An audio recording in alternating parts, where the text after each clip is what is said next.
ครับดินแดนล้านนาโบราณนั้นนะครับมันกว้างใหญ่ไพศาลนะครับนับตั้งแต่สุโขทัยนะครับ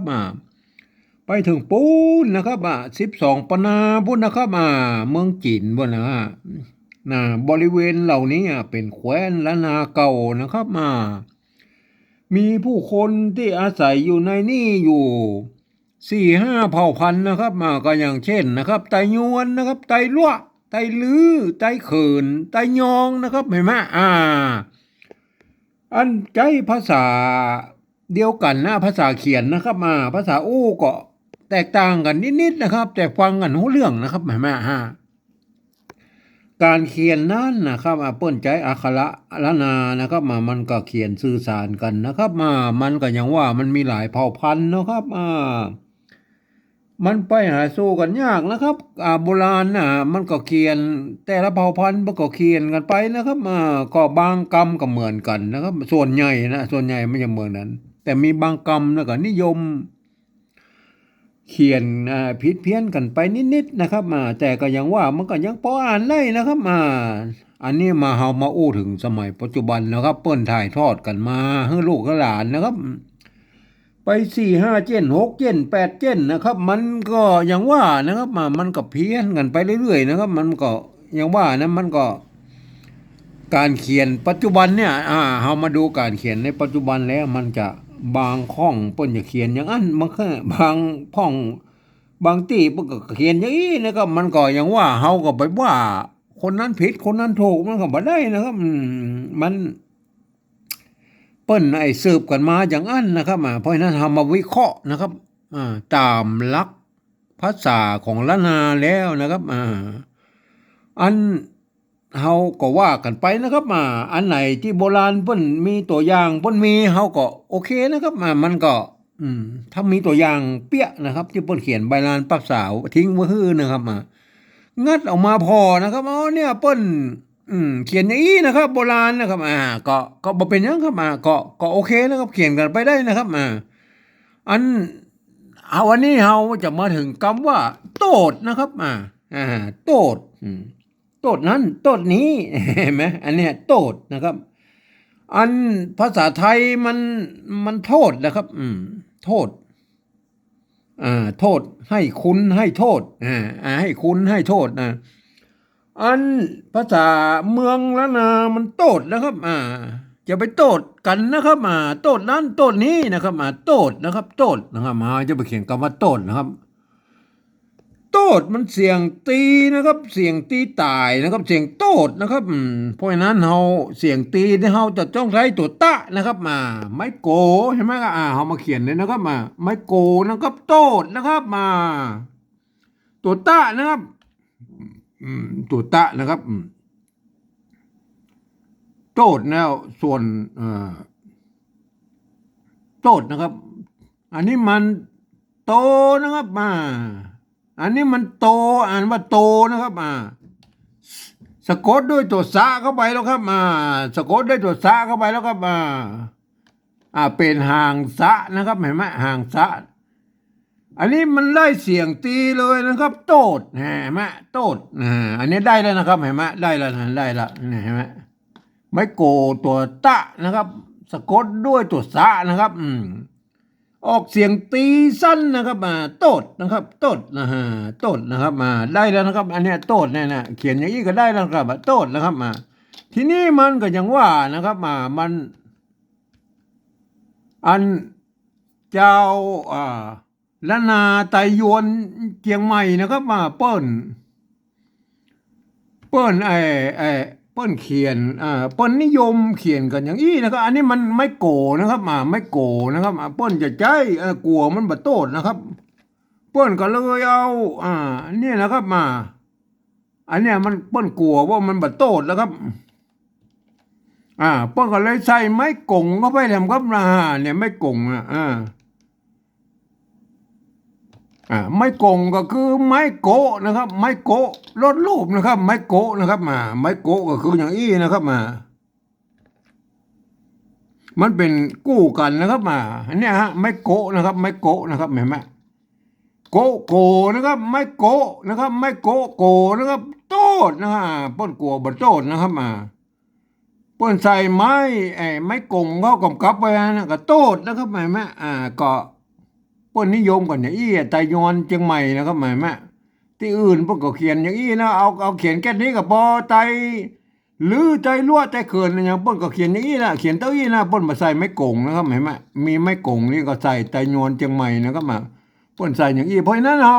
เขียนกันแตกต่างกันอย่างอี้นะก็เขาก็บอกว่ากันแล้วครับที่มาเปิ้นมาเป็นอย่างนั้นนะครับไม่โกะก็ไม่โกงนะฮะเปิ้นใส่ไม่เปิ้นใส่ไม้ไม่ไม่โกงกำกับไปแถมนะครับมันก็อย่างว่าโบราณเปิ้นมีนะครับใส่3 ไม้ 4 ไม้ก็ยังมีนะครับมันก็สุดแล้วแต่นะครับเปิ้นก็ใส่กันได้นะครับก็บ่เป็นหยังนะครับทีนี้เรามาถึงตัวที่สองแล้วครับตัวที่สองแล้วนะฮะตัวที่สองนั่นน่ะมันก็โต้นนะครับ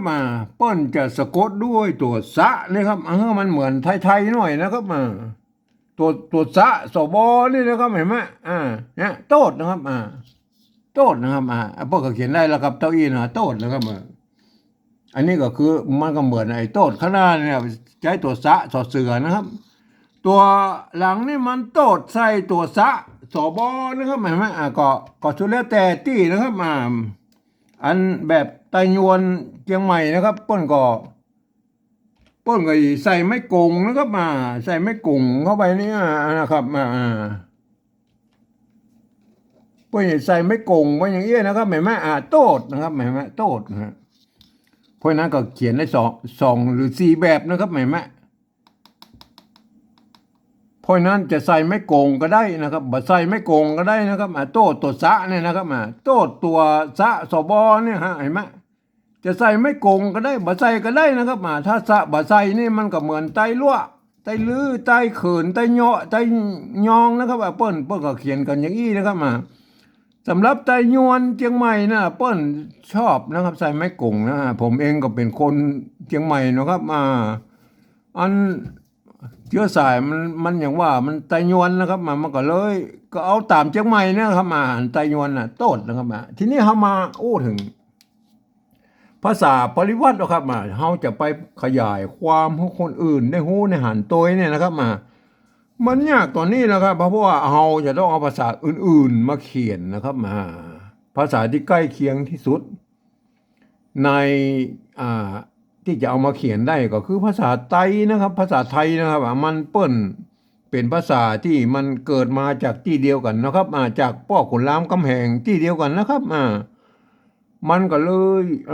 ใกล้เคียงกันหน่อยเพียงแต่ว่านะครับเพียงแต่ว่าภาษาไทยนั้นในสำเนียงของเปิ้นมีอยู่5 เสียงนะครับเปิ้นก็เลยมีไม้นะครับก็คือวรรณยุกต์นั่นนะครับมีอยู่เอกโทตีจตวานะครับเปิ้นมีอยู่ต้อันนะครับ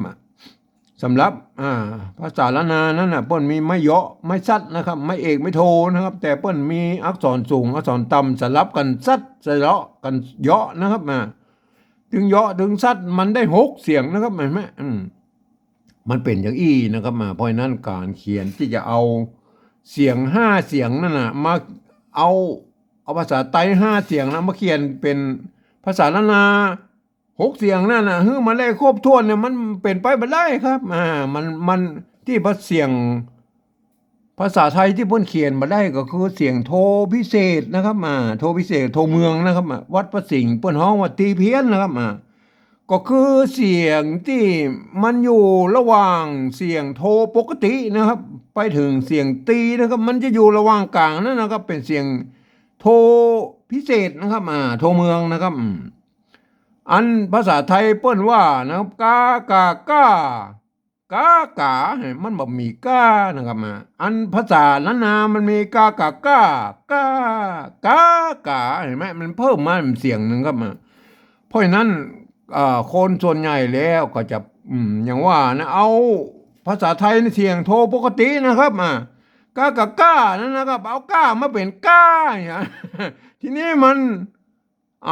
อันเสียงต่ำลงไปก็คือ อันก้าแล้วมันจะเขียนให้ได้ก็เอาไม่เอกใส่กับกาไปเนี่ยฮะมันเป็นอย่างนั้นนะมันซับซ้อนกับมันหมดนะครับผมก็เลยนะครับอ่าเปิ้นเขียนมาได้ในเสียงโทพิเศษนั่นนะครับผมก็เลยเอาจุดประดับไว้ในเสียงเดียวนี่นะครับก้าเนี่ยตัวก้าเนี่ยผมจะเอาใส่จุดประดับไว้นะครับเพราะนั้นอ่าตัวอื่นๆเขียนไปเลยนะครับเอาตามภาษาไทยที่เป็นสะกดเขียนได้นะครับมันจะเขียนได้ก็เสียงนะครับวันนี้มันบ่มีเสียงโทพิเศษเขาก็อู้ได้แค่เนี้ยพอละเอาละโตดวันนี้นะครับโตดวัดพระสิงห์โทษแหมน้อยนะวัดพระสิงห์เปิ้นฮ้องว่าตีเพี้ยนนะครับเปิ้นจะใจตัวเอียงนะครับก็สังว่ามันจะมีอยู่2ตีนี่นะครับ ที่เปิ้นเข้าใจนะครับว่าการเสียงของภาษาล้านนานะมันมีตัวอันนะครับเปิ้นก็เลยดัดแปลงก็ปฏิวัตินะครับคือการปฏิวัตินะครับเอามาดูคำนี้เลยนะครับโตดนะครับโตดนั่นนะผมใจหลักการปฏิวัติภาษาธรรมล้านนาของสภาวัฒนธรรมมหาวิทยาลัยเชียงใหม่นะครับมาเปิ้นตกลงกันไว้เมื่อปลายปี28นะครับเปิ้นตกลงกันไว้ว่านะครับการเอาภาษาไต้มาเขียนเนี่ยภาษาล้านนาเนี่ยมันมีอยู่3แบบหรือ3ระดับนะครับก็คือแบบที่1นะครับเปิ้นจะเอาไว้เขียนลักษิลาจะเลือกเอกสารสำคัญนะครับก็เปิ้นจะเอาภาษาไทยนะครับอักษรไทยนะมาเทียบอักษรล้านนาเนี่ยทุกอักษรทุกไม้ทุกเครื่องหมายนะครับเปิ้นจะเอามาหมดนะครับแม้กระทั่งไม้กงไม้กังไรอย่างพวกนี้เปิ้นเอามาหมดนะครับเปิ้นเอามาหมดเปิ้นมาเว้นเลยนะครับมาเว้นนะครับอันนี้เฮาบ่อู้ถึงแล้วเฮาบ่ได้ใจนะครับเพราะฉะนั้นเฮามาอู้ถึงเฉพาะแบบที่2และแบบที่3นะครับแบบที่2นั่นคือนะครับการที่เอาภาษาไทยมาปรับเทียบนี่เป็นภาษาล้านนานะครับเป็นอักขระล้านนานะครับแล้วประกอบกรรมขึ้นมากับแบบภาษาไทยนะครับผสมผสานกันไปนะครับถ้าไม้หรือสระเนี่ยมันมาตรงมาตัดมาเหมือนกันนะครับในภาษาไทยภาษาล้านนาเนี่ยก็สามารถบูรณะคำศัพท์ได้นะครับคือหน้าตามันออกแบบไทยๆนะครับแต่อย่างว่านะครับเวลาอ่านนั้นท่านจะต้องเป็นคนที่เรียนภาษาล้านนามาอ่านนะครับท่านถึงจะอ่านได้บ่ผิดเพี้ยนสำเนียงนะครับคนทั่วไปบ่สามารถเข้าอ่านได้นะครับในแบบที่2นี่นะครับอันถ้าอ่านแล้วมันจะผิดเพี้ยนนะครับเรามาดูเลยนะครับเรามาดูนะครับโตดนะครับไม่โกสระโอนะครับตัว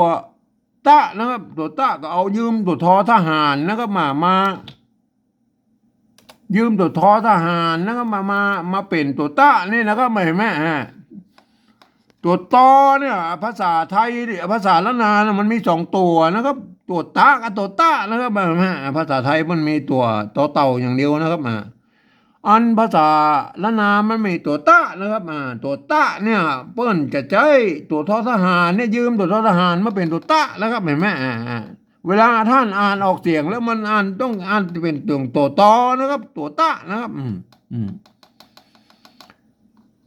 ตัวหางสะนะครับหางสะสอเสือเนี่ยก็ใส่ไปอันนี้ได้เลยไหมได้ตัวอีกก็โตดนะครับโตดนะครับโตดแล้วอันหนึ่งตัวแล้วตัวที่2นะครับไม่โกนะครับสระโอนะครับตัวตะนะครับตัวตะนะครับอันไม่โกงนี่เอามาตัวละถ้าเป็นแบบที่1เพื่อจะเอามาตัวนะครับเขาเขียนให้มันแบบหน้าตามันแบบไทยๆนะครับเห็นไหมเห็นไหม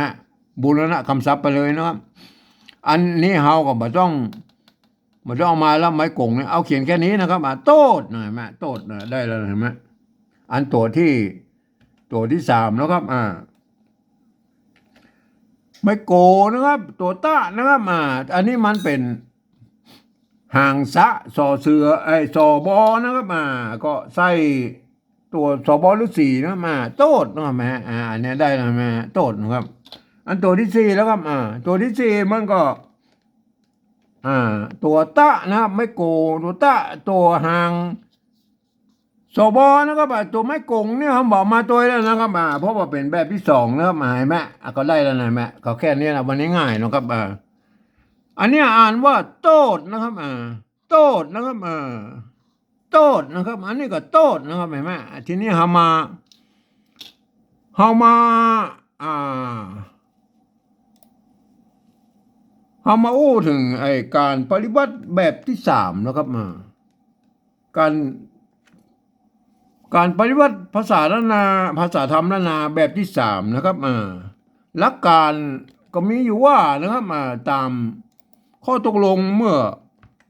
อันปลายปี28นะครับเปิ้ลตกลงกันไว้ว่านะครับการที่จะเขียนแบบที่สามเนี่ยเปิ้ลจะหลักการนะครับหลักการเขียนภาษาปฏิวัติแบบที่สามเนี่ยเปิ้ลจะเอาเปิ้ลฟังนะครับเปิ้ลฟังเสียงภาษาละนานะเปิ้ลเปล่งเสียงออกมานะครับเปล่งเสียงออกมาคือเสียงกระมู้นั่นแหละเปิ้ลอู้ออกมานั่นนะว่าจะได้ก็เอาภาษาไทยเขียนไปจะนั้นนะครับโตดนะครับอันนี้มันเห็นไหมภาษาไทยเปิ้ลอ่านว่าไรคนไทยไม่อ่านว่าไรเปิ้ลอ่านว่าโทษนะครับ โทษเอาอย่างนี้มันโตดได้ไงมันต้องต่อเต่าเขียนนะครับต้องต่อเต่าเขียนนะครับต่อเต่าเขียนนะใส่ต่อเต่ามันเป็นยังไงมันโตดนะครับเป็นเสียงเอกไปเลยเห็นไหมโตดในภาษาไทยเพื่อนอย่าอ่านว่าโตดนะครับโตดโตดอย่างนี้มันโตดได้เลยครับก็ใส่ไม่โทก็ไปแล้วก็โตดนะครับอันนี้มันโตดนะครับใส่ไม่เอกมันก็โตดไม่เอกอยู่ดีนะครับใส่ไม่โทนะครับโตดนะครับเสียงโทปกตินะครับโตดนะเห็นไหมโตดถึงแม้จะผิดหลักการภาษาไทยอย่างนิดๆหน่อยๆก็เจ้ามันก็มันโตดนะครับหมายไหมโตดนะครับโตดนะครับมันเป็นภาษาปริวัติหรอครับเป็นภาษาปริวัติมันภาษาปริวัติก็คือเปลี่ยนแปลงได้นะครับมันได้ตามเสียงของภาษาล้านนานะครับเห็นไหมภาษาเวียดนามพวกก็ใจนะครับพวกใส่ไม่พวกเราภาษาอาหรับิกนะครับมาเขียนนะครับมาเขียนแล้วก็ไปใส่หมวกใส่จุดใส่ขีดใส่อย่างสปาสเปนนะครับเอาได้ตามเสียงของเพื่อนนะครับเห็นไหมอันนี้ภาษาเวียดนามนะครับภาษาไทยภาษาล้านนามันก็ต้องเหมือนกันนะครับเพียงแต่ว่าเอาภาษาไทยมาเขียนนะครับโตดนะครับอันนี้มันโตดนะครับโตดนะครับโตดโตดใส่ไม่โทเข้าไปนะครับโตดนะครับตัวที่สี่นะครับโตดนะครับมันก็อันเดียวกันหมดนะครับโตดนะครับใส่ไม่โทนะครับโตดโตดโตดเห็นไหมโตดนะครับอันภาษาแบบที่สองเนี่ยต้องเป็นเพิ่นเฮียนภาษาละนามาอ่านนะครับคนที่เพิ่นหูเพิ่นหันพระเฮียนภาษาละนามาเปิ้นต้องนึกเสียว่าตัวนี้เป็นไม้โกนะครับตัวนี้เป็นตัวตะนะครับอันนี้เป็นตัวหางสะนะครับอ่านว่าโตดนะครับอ่านว่าโตดนะอันนี้ก็เหมือนกันนะครับไม้โกตัวตะนะครับหางสะนะครับโตดนะครับอันนี้ก็ไม้โกตัวตะนะครับตัวสะสบหรือสีนะครับโตดนะครับอันนี้ก็เหมือนกันโตดนะครับเห็นไหมภาษาล้านนาเปิ้นอย่างว่ามันก็เขียนได้หลายแบบนะครับมันมาหลายที่หลายตังนะครับเห็นไหมโตดสี่กรรมเนี่ยมันท่านจะเขียนแบบใดก็ได้ก็ตึงบ่ผิดนะครับมันก็มากันอย่างอี้นะครับมันตามหลักการแล้วมันก็ต้องเขียนกันได้ในอี้นะครับของท่านไปพิจารณากันนะครับวันนี้ผมก็ขอบรรยายเพียงแค่นี้นะครับ